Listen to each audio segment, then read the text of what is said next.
to another exciting episode of Healing for the Soul podcast. I am your host, Robin Stoltman, where every week I feature different guests to help you become the best version of yourself through various methods you may not have heard of or thought of. Today I have my guest, Dana Laquirda. Laquidara. Thank you. On the show talking about the Uncluttered Mother. So let's get started. Welcome, Dana. Thank you for being here. Hi, Robin. Nice to meet you. It's good to meet you too.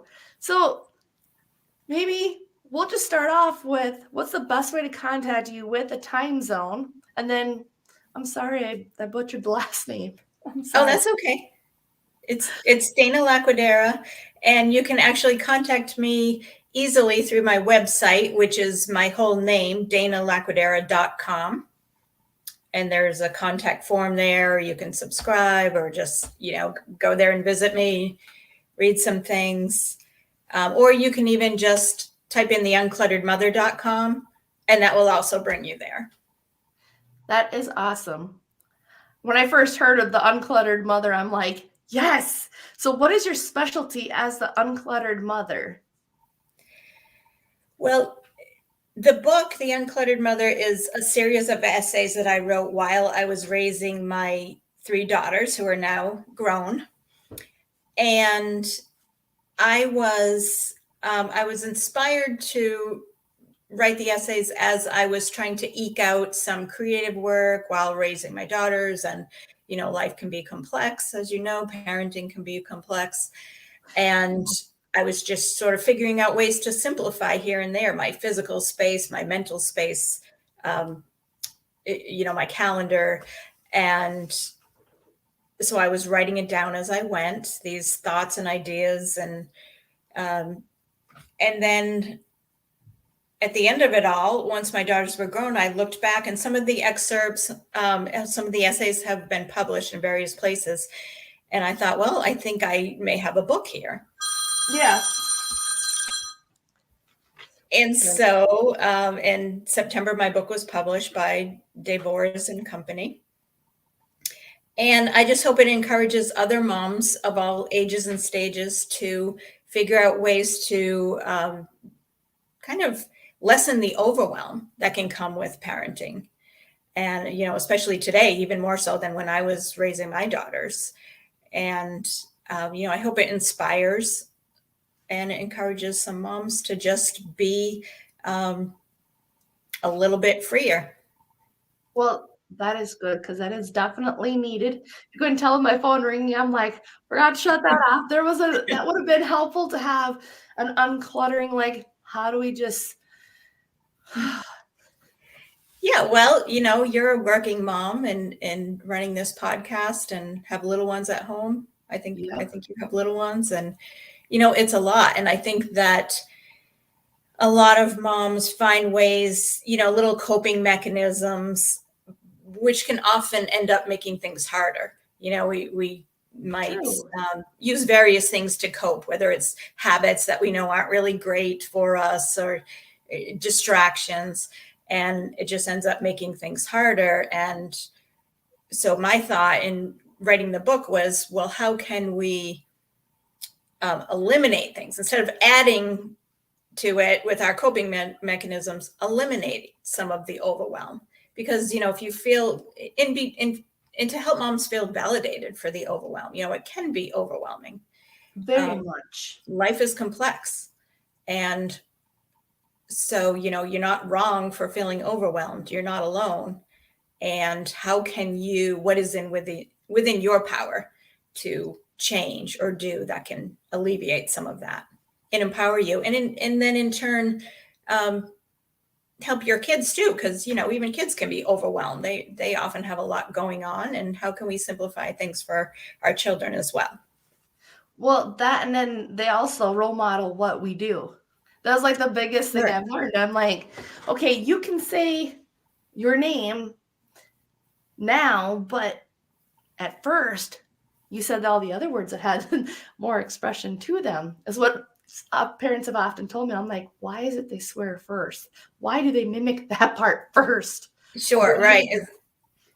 was probably, they know it's more interesting or something, or gets a reaction. But yeah, they're definitely always copying us and picking up our habits, and, at least in the younger years.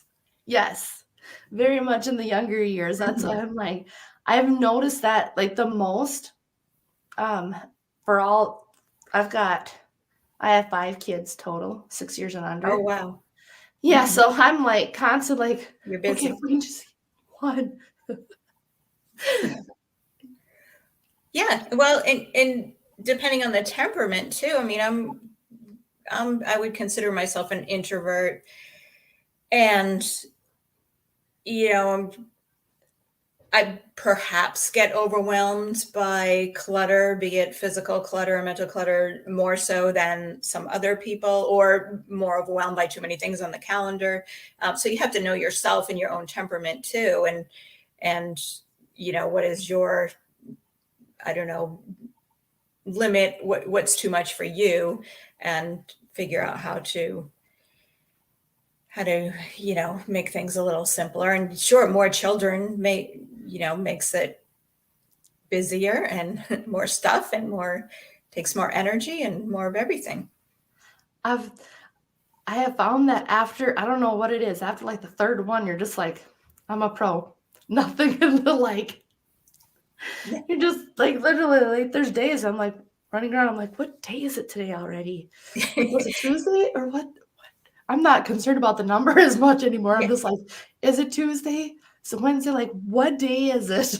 Right. So I'm sure you really have to let some things go, and then, have things written down. I like to write things down and keep an agenda, and because it's easy to lose track of things. It Just is the very much. doctor's appointments alone with children. I remember that being, it seemed like every week there was one, or every month anyway. Yeah, and initially there is in that first part when they're first born, and then it's like, okay, once a year we're good. Yeah. Unless they're sick, and then you're like, seriously, you got sick, now your brother got sick, now your other brother got sick, and it's like, yep. Yeah, like there's whole always something. domino effect. Always a lot going on. Yeah. So is like uncluttering that you do, is it more the emotional healing, or is it more like the physical uncluttering? Well, it can be both. My book is divided into 3 parts. The first part is clutter and calendar. And that hopefully inspires moms to focus on the physical surrounding, because I think that tends to be the easiest thing to start with. A closet, a drawer, a room, and calendar, what's on the calendar that, is maybe more out of obligation than really something that we enjoy, or how many activities do the kids have to, can I help them pick and choose, that kind of thing as they get older. And so that, that's the physical and the time. And then the second part of the book is health and habits. And then we get into, basically what are we putting in our bodies, and can we fit in exercise, and what habits serve us well and what habits don't.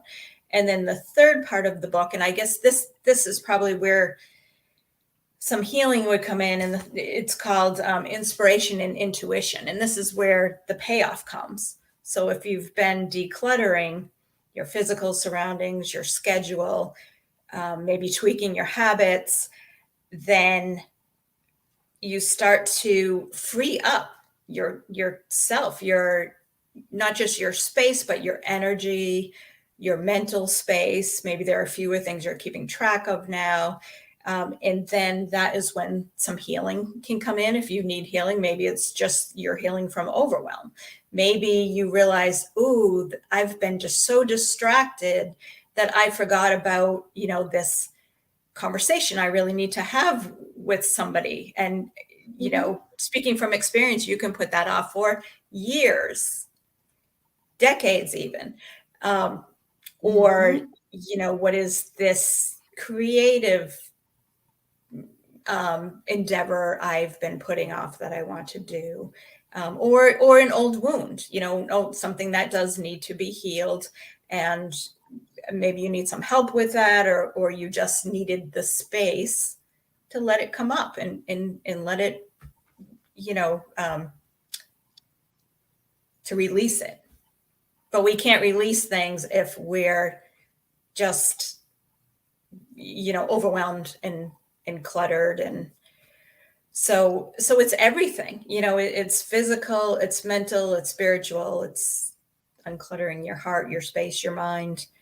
One leads to the other. Some things are tangible, some are intangible, but it's really an exciting process to, start to declutter and whatever that means for you. And it means different things for different people. Yeah. When you're talking about like the decluttering, I was thinking about how like at the house, there's a bunch of different stuff because there's the kids' stuff like here, there, and everywhere. Sure. And then here at the office, I'm like, well, I've got things like how I want it, but then it's like there's less. So I was actually wondering if maybe that's where the term less is more comes in, like not the term, but the phrase. Yes. Yeah. Less is more freeing. You can think more clearly often. I mean, your physical surroundings really can sort of clutter up your mental space. It's easier, at least for me, and I think a lot of people feel this way too. It's just easier to think more clearly if your surroundings are, there's less, just less stuff around you. And obviously with children, they have toys and they have clothes and they have things, and, we can't get rid of everything. But when they're young, seems to be a great time to just bring them into the habits of, this is where things go, and maybe putting away the toys they don't play with right now to take out at another time, swap them out, things like that. When my daughters were young, they would go through their clothes each season to figure out what they had outgrown and what would be passed down to the younger sister, and then the youngest one to be passed to, given away or donated. And we just sort of made a game of it. So I think the more fun you can make the decluttering, whatever parts of it you do involve children in, the more you can make it fun, not like this big dreadful task, I need to get rid of this stuff, it's driving me crazy, but more, let's have fun with this. And so they would, try on their clothes, and it was like a little fun fashion show, and then pass it down to the next sister, and we would get it all organized. And, it might take a couple hours, and maybe we put on music, but there are ways you can make it fun for children too. I mean, if they're 1 or 2 years old, that might sound a little ambitious, but you do what you can. Well, yeah, and especially like I was thinking about my kids, all the tractors that the one boy has. He's got so many tractors. I'm like, it was Christmas time, because I know that's when a lot of parents are starting to teach their kids, well, give to the other kids. Mm-hmm. So for me, I'm like, well, could we give this tractor, that tractor? And he's like, no, they're mine. I'm like, okay, well, can we do something else? Because, like he keeps even the tractors that have a wheel missing or like something. And I'm like, they're broken. They don't do any good. No, that's still my tractor. I'm like, okay, that's what nighttime's for. Yeah.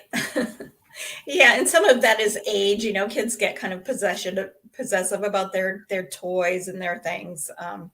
So, I mean, it's perfectly normal, but, we have to just, I guess, think about what we want to bring into the house. And especially if we know it's going to be hard to get it back out of the house later once the kids are attached. And, everyone has their own, I guess, their own threshold, or, everyone gets to pick how much stuff is too much or too little. And, we do our best, but it's, like I said, the physical clutter seems to be the easiest place for people to start. Even people that already feel a little overwhelmed, everyone can go to a drawer or a closet, just True. Start with one simple thing. And And I think if you look at it like an experiment, get curious about it, don't take my word for it. See how you feel.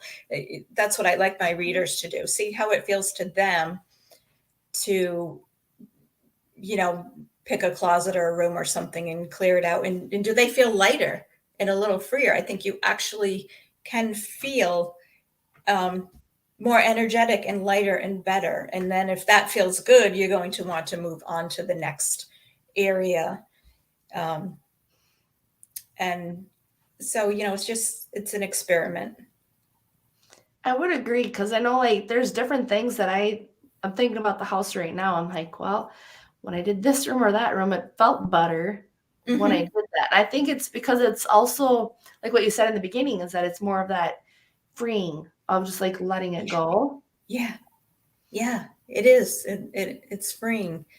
And so it's freeing to let some physical things go, and then it's freeing to let some mental things go. And it's, whether it's things you decide not to worry about anymore, or somebody you need to forgive, or, whatever it is that might be cluttering up your mental space or your heart space. So it's all sort of connected, because if you clean out a room, for instance, and you feel lighter and freer, it might lead to you might get some mental clarity, like, oh, and here's this other thing I can let go of that's not so tangible.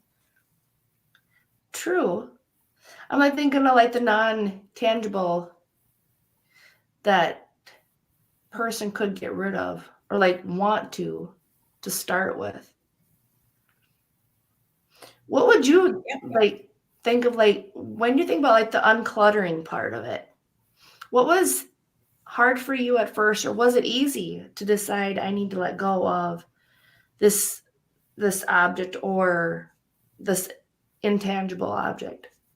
Mm-hmm.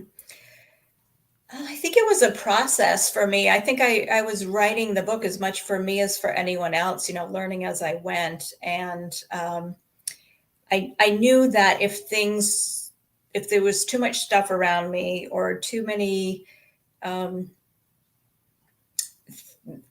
obligations, or, things taking my time that I didn't necessarily want to do, or that took away from my creative time, that wouldn't feel good. And so I narrowed down my priorities to 3, and those have been health, family, and writing.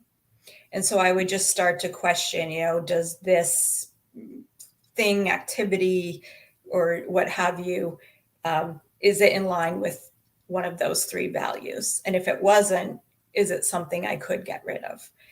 And so the physical stuff, I think we all have our weaknesses, or we all have our things we might love. Like, I love dresses. So, if you went in my closet, you'd find probably more dresses than a lot of people have it. It's not that I think people can't have their collections or their favorite things, but I knew I needed to have few enough things that you could organize it, and things had a spot, things had their place. Made me feel better, and I found it made my kids feel better too. And I'm not sure if it's that they're like me and then they need that that organization, or if everybody feels better that way. I'm not really sure, and that's why I say it's sort of an experiment. But I know they picked up on those habits pretty easily, and maybe they would have anyway. Maybe if I had been comfortable in clutter, they would have hated it and found their ways to be organized and declutter anyway. I'm not sure.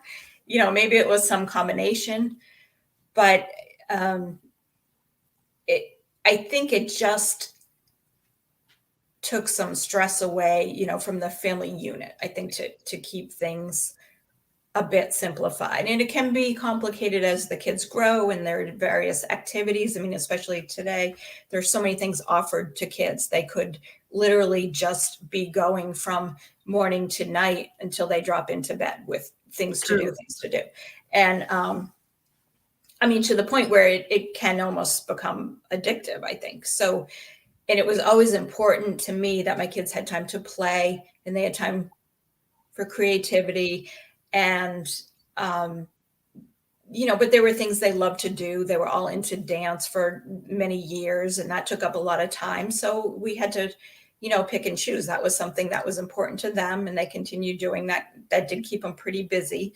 But,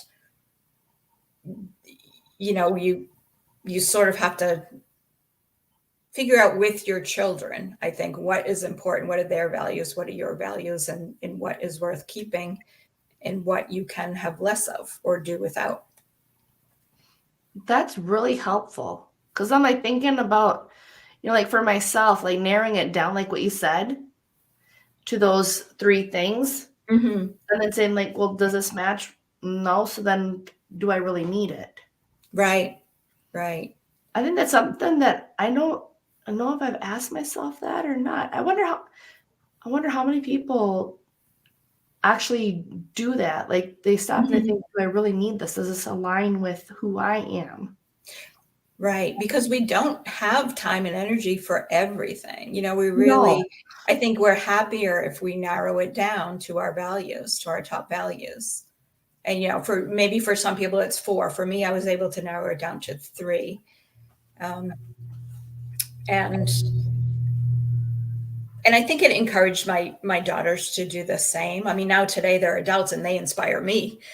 That's good. But and they're focusing on their values, and it's not always easy. But if you keep bringing it back to, is this kind of contributing to my best life, or is it taking away from it, or is it a distraction? Now you're giving me some thoughts, because I'm like, okay, then maybe that's something that I need to do to try to. Well, that would not just like de-stress and declutter. It would also take and clear some of that overwhelm. Yeah, it's empowering, because you do get to pick. I mean, you get to pick. Well, not everything, but no. But we have a lot of choices that can, I think, be empowering. And moms, huh? Moms too. I think moms, you're kind of at the helm of your home in a way. You're setting an example for everybody around you, and I think what serves us as moms serves everybody. It trickles down to everybody. That's true. Around, not down to, but includes the whole family. Yeah, that's true. Because I know, like, I'm thinking about like my kids for like when they like to try to help cook.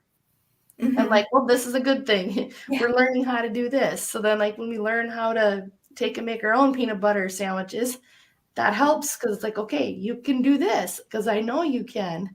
So then that's okay. Now I can do something else because you're busy doing the peanut butter sandwiches. Right. Yeah. It takes a lot longer at first when they're learning, but it pays off because they're, learning a skill and frees you up a little more later. Well, yeah. And then that's a good example. Yes. That's why I'm like thinking of all the different things that there's so many different things that we do. I think sometimes in the world, especially today, there's so much busy, like it's being addicted to the busyness. And it's like, whatever happened to not being addicted to the busyness? Yeah, you need that space to just breathe and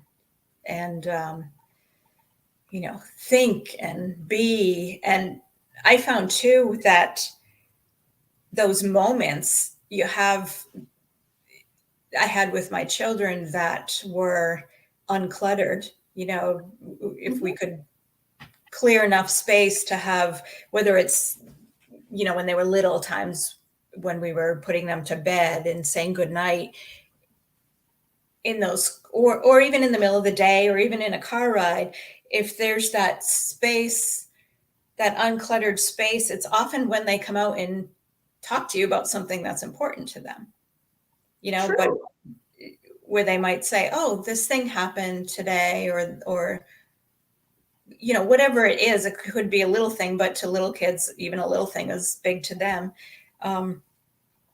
True. And just, the bottom line is being uncluttered helps moms not only feel less overwhelmed, but be more present for their children.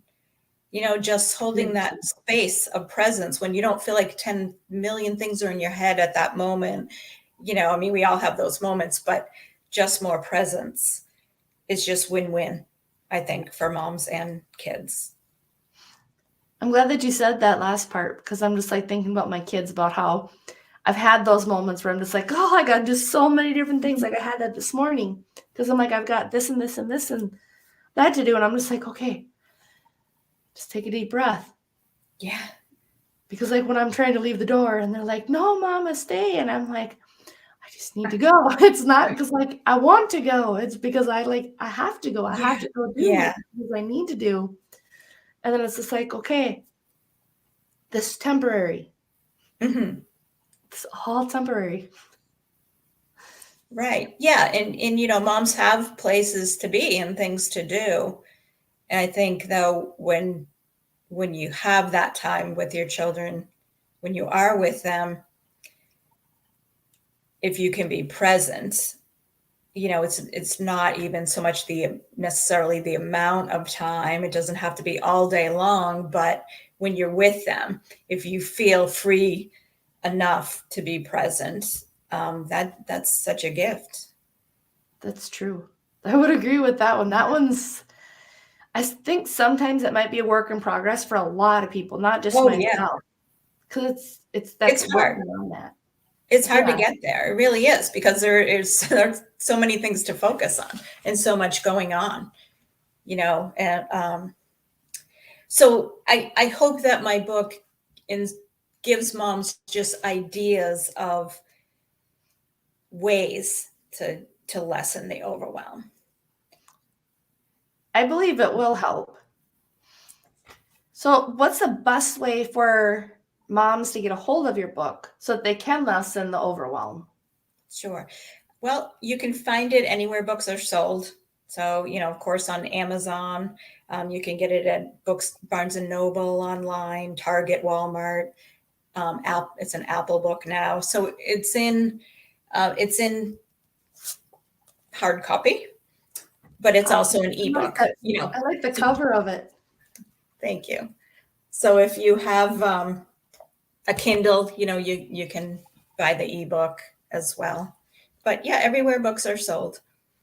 Awesome. And if any moms out there listening, if you do read my book and you enjoy it, I would be so very grateful for a review, an Amazon review, because that means a lot. That really helps just spread the word more, and it helps more moms find the book. So, which is good. It's always good to share. That's why I'm like, if we can share what's working, that helps. Yeah. This worked, and this is what I learned, and that helps, especially like the reviews, because I know like the more people that can find the book, it can help more people. Right. So that, I hope lots of moms can find it. And like I said, I was learning as I went with the book, and I think it might be in the last chapter, somewhere at the end, I say, I didn't write this because I figured out how to do it all perfectly and be completely uncluttered. I wrote it as much for myself as I went along, and as I was learning. And, like one of my ways I would clutter my sugar has been my weakness. So that's something I'm trying to have less of in my life. It's always been a weakness of mine. And there's either one or two essays in the book now, I forget, about my sugar habit. Like, okay, I need to clear this out of the kitchen and out of my life. But I started off with 3 essays apparently on having to do with that. And when the publisher was reviewing my book and he had his readers reading it, he came back to me and said, okay, yeah, we like this and this, but the sugar, I mean, enough already, we get it. Could we take one of these essays out of there on that? And I said, oh, really? I had that many in there. I didn't even realize it. So, you know, obviously that was one of my weaknesses. And so we took one of those essays out, but you know, we all have things that, okay, we're cluttering up our lives with something and we know it would be better not to have that or do that or whatever. And so, you know, it's trial and error and experimenting. And I hope people just, you know, take what that is useful for them in the book and what's inspiring and enjoy it. Well, I'm sure they will. Thank you so much, Dana, for being here. I really appreciate your time and your energy, and especially for our listeners being able to get a lot of value out of the offerings that you have for the Uncluttered Mother. So one more time, just for our audience, what's the best way for them to get in contact with you, especially to get your book? Sure. Well, to get the book, you can just Google The Uncluttered Mother and find it that way. And to get in touch with me, just my whole name, DanaLaquidara.com, brings you right to my website. And you can find me there. And I hope you visit me there. Awesome. Thank you so much, Dana. I really appreciate it.